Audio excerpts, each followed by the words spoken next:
Liko, where would you go? Might be the most serious the Pokemon anime has ever been, if you don't count the movies. So let's talk about it right here and right now.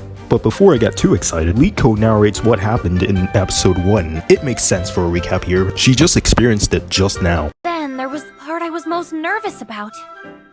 The music in this episode. And let me just say, it's fine. It fits the setting, although it's also in the Japanese version too, so that's cool. The jingles go crazy though. After Ceruledge missed his Psycho Cut like an idiot, Liko's pendant glows a bright green, which seems to be protecting her from the Psycho Cut Ceruledge did. Then they fall to their demise for the third time. Wow, they didn't even have to go to a changing room. So Friede's stupid Charizard, like seriously, couldn't he just get a Salamence? Saves our hero for the second time.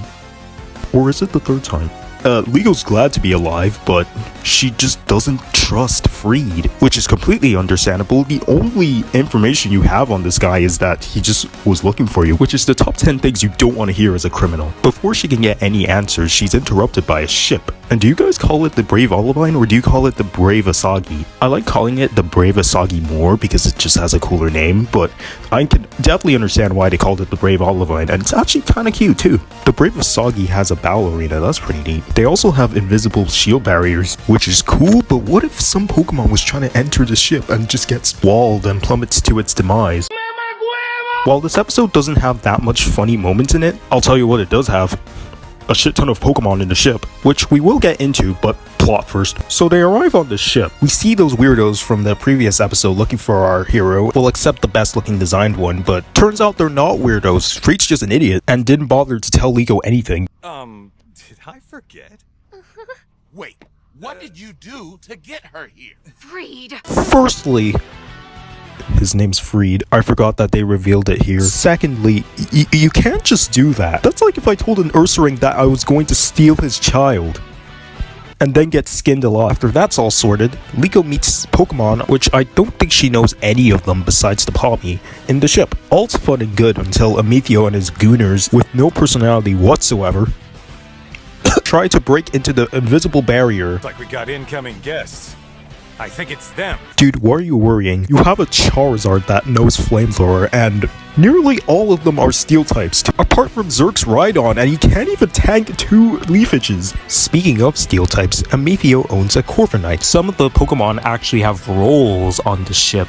Slugma and Carkol help with the engine by producing body heat, along with Friede's Charizard. Noctowl helps with scouting, and Nosepass helps with directions. That's it so far though. We'll probably see more as we get to the more chill episodes. There's actually a lot more to talk about in this episode than in episode 1, like, why is there a random Quaxly in board? Why hasn't anyone given this bitch a jacket? Like, he's clearly shivering. Gonna take us right into the storm? Dude, the Alolan Muck is so scared, I feel so bad. So the explorers break the barrier, and Friede asks Orla to give him his Charizard. So I'm assuming him and Zard are gonna get it round 2. Charizard, return! Wait, then what was not before calling his real second Pokemon from the ship a rodent with a hat? And honestly, he's peak. He has an awesome personality, he has a hat, the Captain Pikachu segments at the end are fun, he can stand on his tail, which is kinda important. I don't think he's been hit by a single opposing Pokemon. Well, yeah, anyway. He's also allergic to being called the word cute. Okay, buddy. But unfortunately, it just means that Raichu's gonna get 0 screen time in this anime. This is unrelated, but I've heard that Alolan Raichu is going to be in Unite, which is cool, I guess. Amethio confronts Liko about the pendant and why it glowed. He didn't see the Pokemon inside though. Amethio was actually kind of snarky here. You're full of things you don't know, aren't you? Ryan Gosling vibrator. Liko says that she knows one thing though, and it's that she can't trust him. Damn, Liko going on the assault. Apparently Liko needs to go with them now instead of giving the explorers the pendant. Are they gonna examine her? Liko is willing to comply as long as they don't hurt any Pokemon or human in the ship, which is completely understandable. I wouldn't want anyone to hurt my goat either. Liko thinks that this is where her story comes to an end, but it doesn't. Friede ends up challenging Amethio to a battle, which is also unfinished, but it was good enough to add it to the battle segment. Time. This battle's like a 9 out of 10, it's just great. It's Friede's Pikachu versus Amethio's Ceruledge, and Cap is packed with new moves, such as Thunder Punch, Volt Tackle, wait that's on there, and Double Team, which I would have had a problem, but they made it cool in the anime, so it's cool default.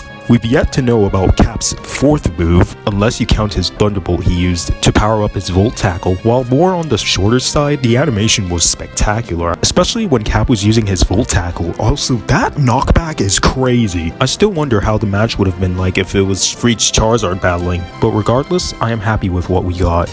This was the breaking point of Liko, and yet again, she's willing to come with them, but this is also Sprigatito's breaking point, and she breaks her silence. Such a pasty chicken bone, Google Chrome, no home flip phone, disowned ice cream cone, garden, no metronome, dimmadome, demone, dome, tunnel. This realization in front of Liko, they're able to master Leafage, which is baby steps, but I'm happy for Liko and Spriggs. She falls to her death soon after, but I don't want to ruin the mood. And we're greeted to another cliffhanger. This episode is great. It's spectacular. There are way more questions than we had in episode 1, such as, who was that Pokemon Liko saw in that glowing pendant? Look, I know it's Terapagos with its stellar form, I think, but my theory when I saw this for the first time was that it was a female version of Tortuga. You know, the people say that Friede carries the spirit of Ash Ketchum, which I can kinda see. Like, he has 2 Pokemon that Ash owns, both being the most popular Ashmons. Friede also kinda reminds me of Leon. They both have that one quirk that makes them a little silly. Friede forgets to tell people stuff and Leon just gets lost all the time. I like both of their quirks. It just adds more character to them. I want to learn more about these guys a bit more, like Friede or Molly. They're both the most interesting characters to me so far, especially with Molly's personality. She seems so chill and also pissed off. And lastly,